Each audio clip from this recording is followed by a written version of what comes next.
welcome to Baking and Books. My name is Lexi and I'm an amateur baker who loves to read. So each week I post videos of myself attempting to bake something new while also talking about a book that I have recently read or just really love. Today I'm going to be making a sweet potato cake in honor of Thanksgiving. I did a pie last week, so I figured I would try a cake this week and see if I could get it to work. I love sweet potatoes, so I thought this twist on a sweet potato pie would be kind of a nice little thing for Thanksgiving. And we're going to be talking about The Lost Symbol by Dan Brown. This is the third book in the Robert Langdon series. If you have watched my most recent video on the Robert Langdon series, just a reminder that I did get out of order. I don't know how it happened, but I ended up doing the fourth book, Inferno, before this one. So I'm a little bit backwards, but after this we should be on track, and I know there's a fifth book that I will acquire and read at some point in the near future, hopefully. But this is the third book in the series. You don't necessarily have to read them in order. The nice thing about these books is that they're not really written that way. I like to do that because that's just who I am as a person, but you don't necessarily have to. So if you want to read this or watch this video without having read any of the others, that's okay too. Alright, let's go ahead and get started. So I will start off with a synopsis. Robert Langdon is called one morning, I guess you could say, and he's told that a close friend of his, Peter Solomon, wants him to come and give a big speech tonight in Washington. And he is told this by Peter's personal secretary, and he gives him all the information because Peter's in a meeting or whatever, and he tells him to bring with him also something that Peter gave him a few years back that's really special to Peter, and Robert has been keeping it safe for him. So Robert immediately goes out there, but the problem is that when he gets there, he finds that not only can he find Peter absolutely nowhere in the building that he's in the Capitol, but also there doesn't seem to be any sort of event where he would be giving a speech at all. And not long after that, he gets a mysterious phone call from a man claiming to have earlier impersonated Peter's secretary, now telling him that he was not in fact the secretary and that Peter is being held captive.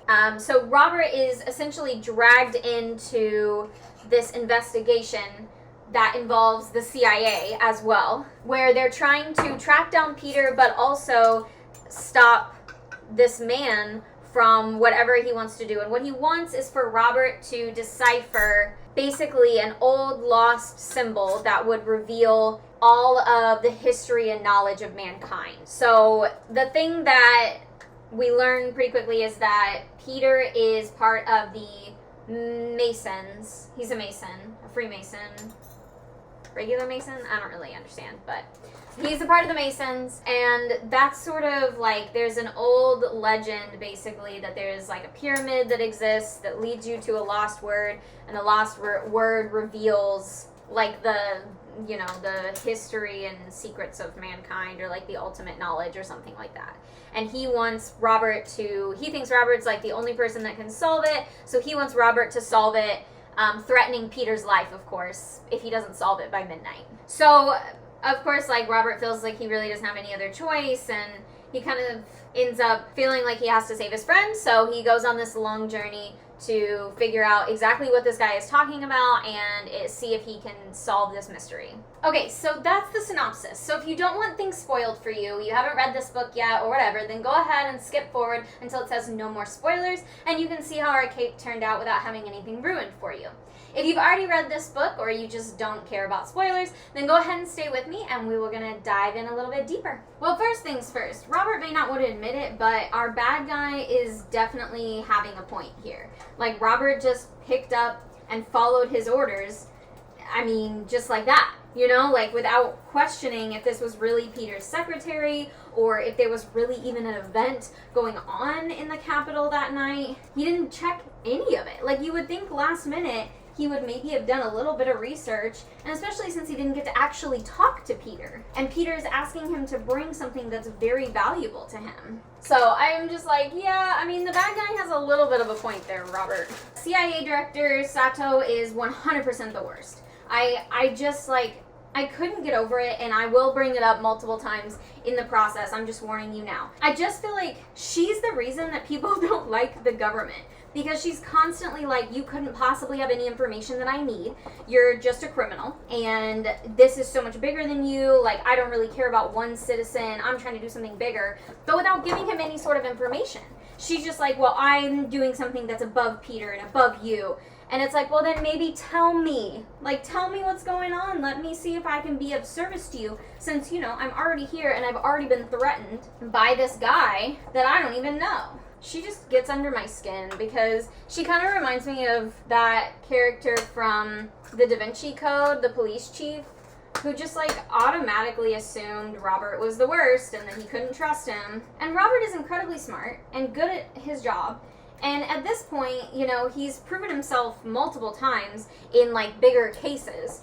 So the fact that she just kind of rolls up on the scene and is like, yeah, sorry about your friend's severed hand. Sorry he might die tonight, but like, I got bigger problems. I don't know. I'm sure somebody higher up in like the government or the military might be like, well, that's just how it is. You have to sacrifice the few for the many. But I just feel like if you want somebody's help or you want them to maybe go along with what you're saying, you know, maybe tell them what's going on. Share some things with them, maybe?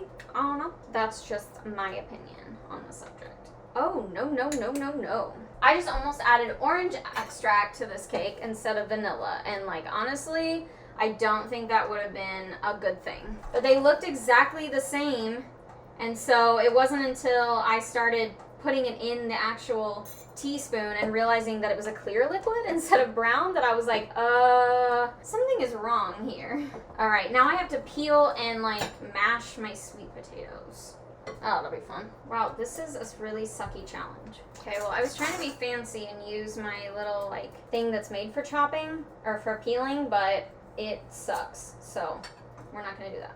But yeah, I just like, Sato really got under my skin. I just felt like she could have been, she could have handled all of this in like such a better way, and it would have just gotten her so much further. Because like with both Bellamy and Robert, like when she shows them the video further on down the road, I feel like they both are like, oh shit, like this is a for real crisis. But because she's being weird and cryptic with it, I feel like they're both like, well, I don't know if I can trust you with this, and you don't seem to care about my friend's life, so I'm not gonna be helpful to you.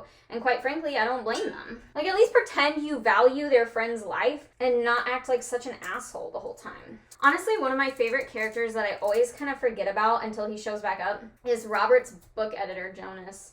I just feel like he's one of the most realistic characters because he is just constantly like, Robert, I literally just want another book from you. Like, I don't really care what shenanigans you're up to. Like, I'm just trying to get another book from you. And Robert's always calling him to help with something. And he's always like, it's always like in the middle of the night or the most inconvenient times. And he's just like, okay, Robert, whatever. I think he's the most realistic character because he just kind of like, it annoys him, but he goes along with it anyway for the sake of his friendship with Robert.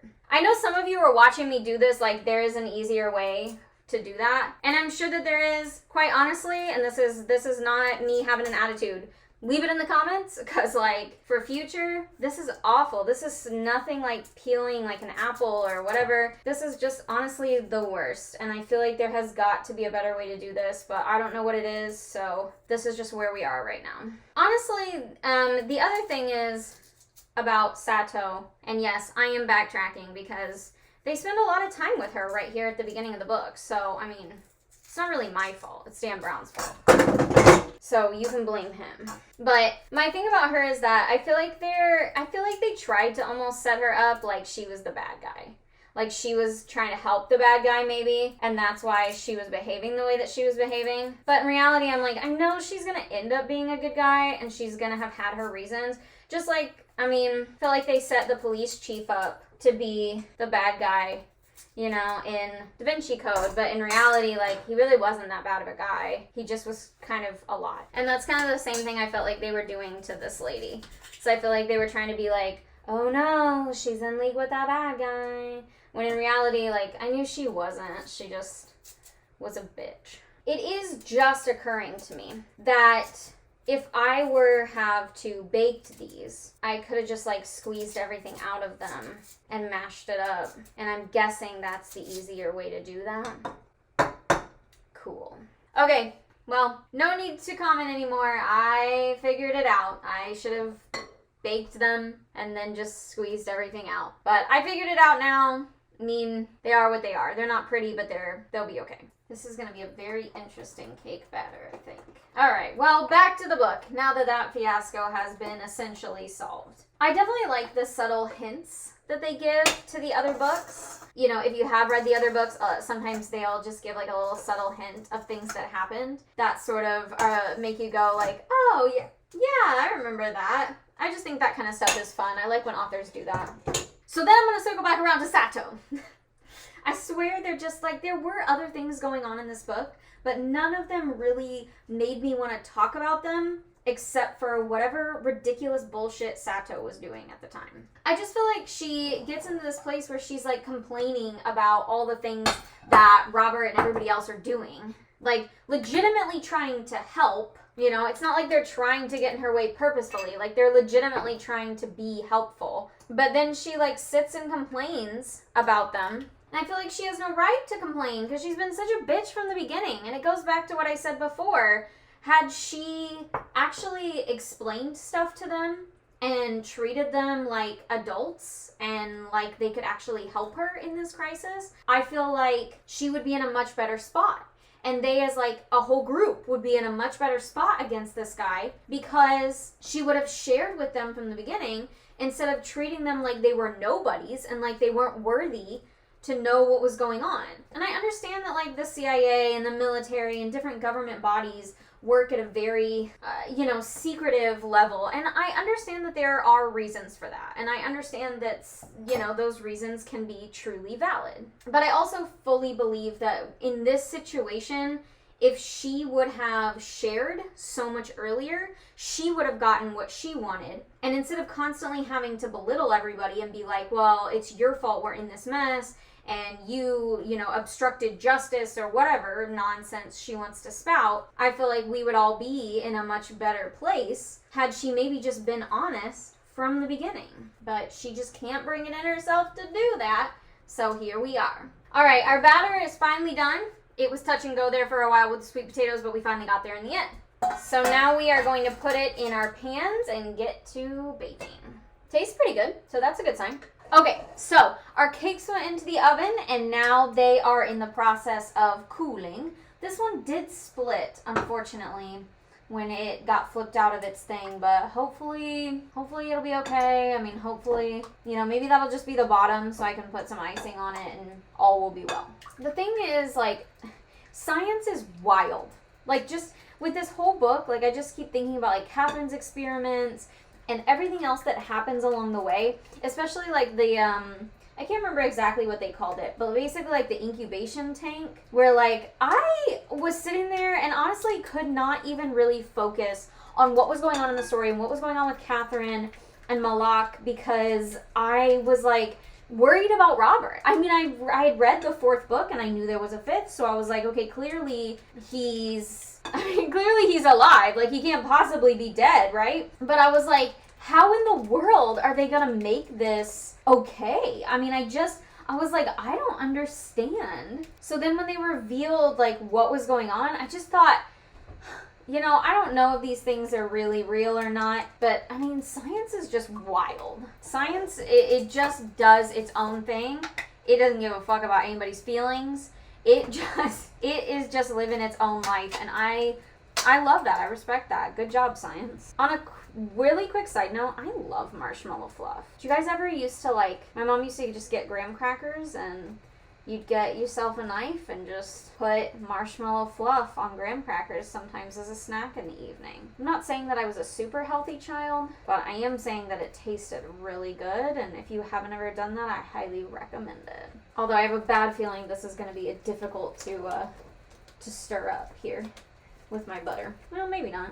I really should have written down, and I thought about it, but I really should have written down the moment that I knew Malak, I think I'm pronouncing that correctly, that our bad guy Malak was Peter's son Zach. I felt like that was obvious to me a lot more early on than maybe the author intended. And I don't mean that like to brag, not like in a wow I'm so smart, but just that I I felt like that was obvious. He spent, I don't know, like, why would this random stranger that this kid met in prison care that much that his dad abandoned him, that he would kill and maim and basically cause a bunch of trouble? And also, too, where did he get this money? You know, like, he obviously had money to hide away on, like, the islands for a while to build his body better. So it just sort of was like, how in the world would that be the case if it weren't for the fact that this guy was Zach and he had all this money already? So that's why I was like,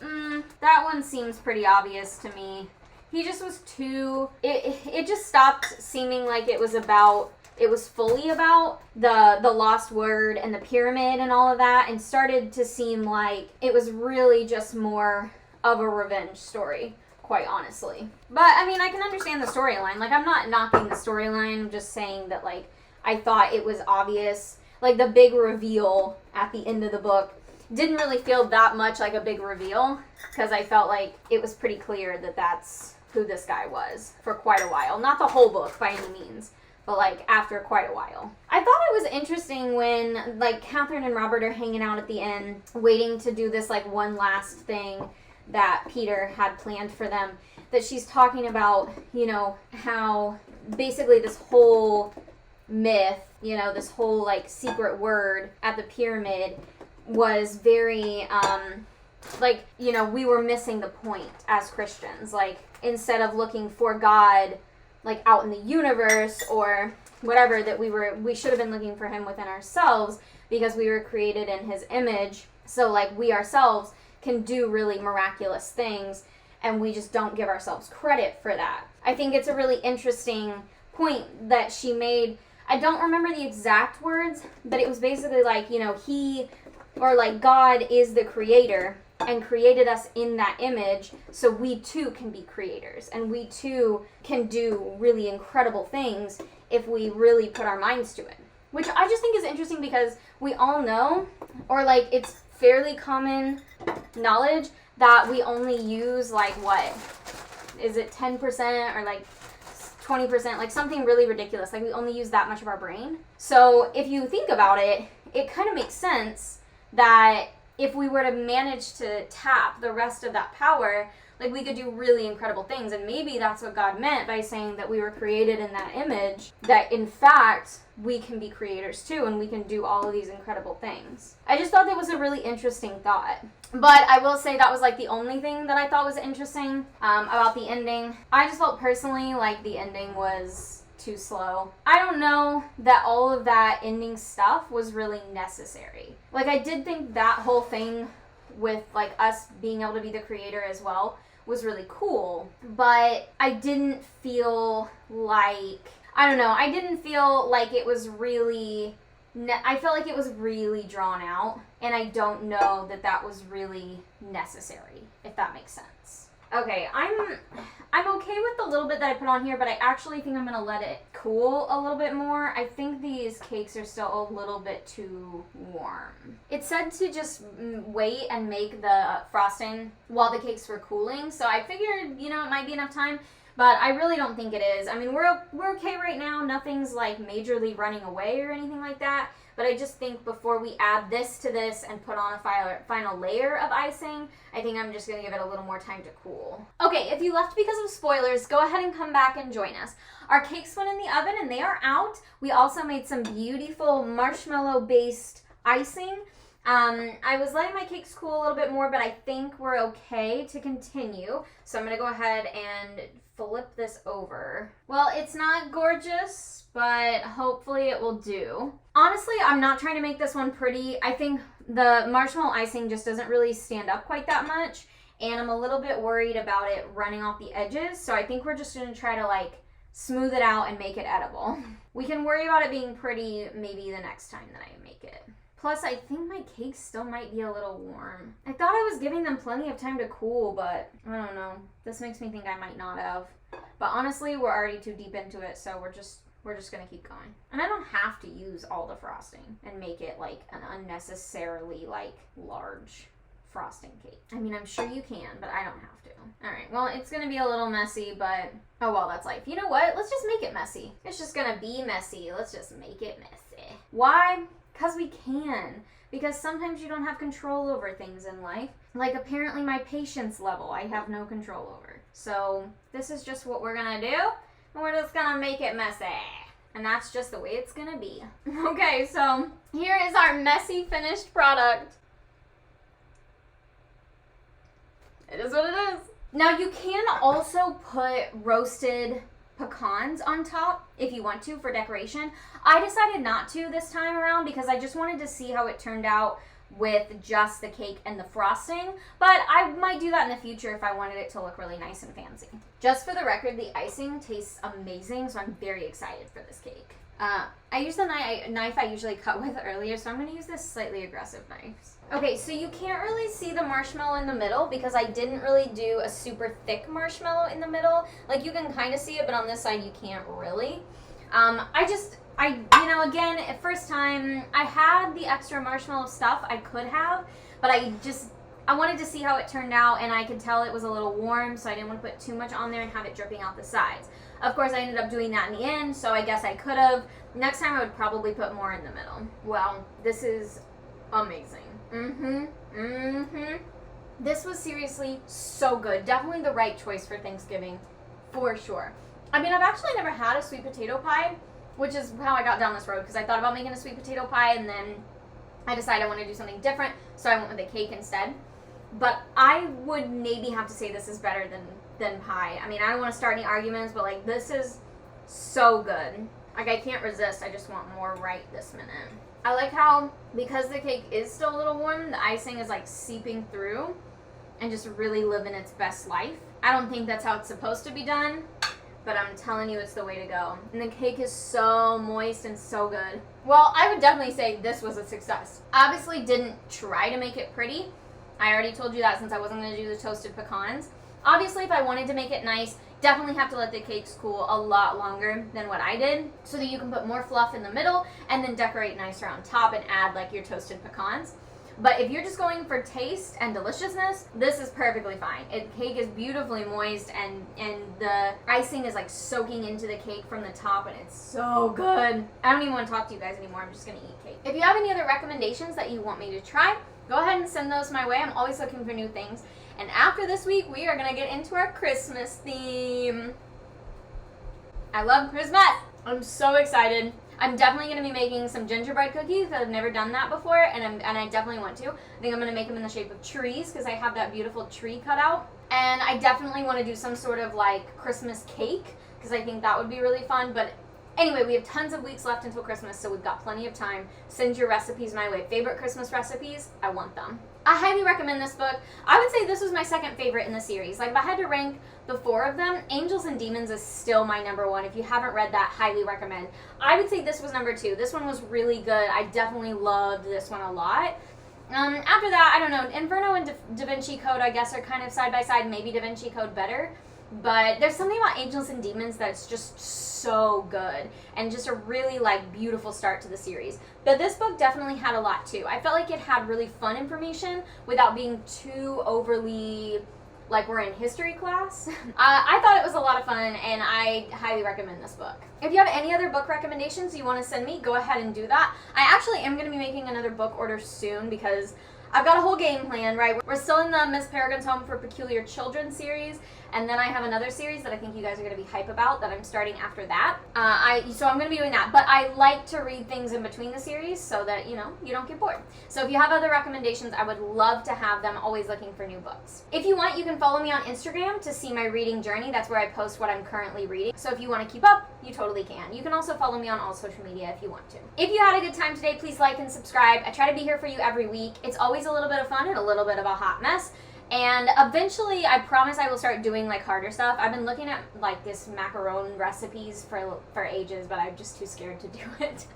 But if you have recipes that you're like, hey, this is kind of challenging, I'll take it. I'll try it. I just really like cakes and cupcakes. They're just delicious and they make my stomach really happy. So that's what I do a lot of. But I promise I definitely want to branch out too. Thank you guys so much for joining me today, and I will see you next time.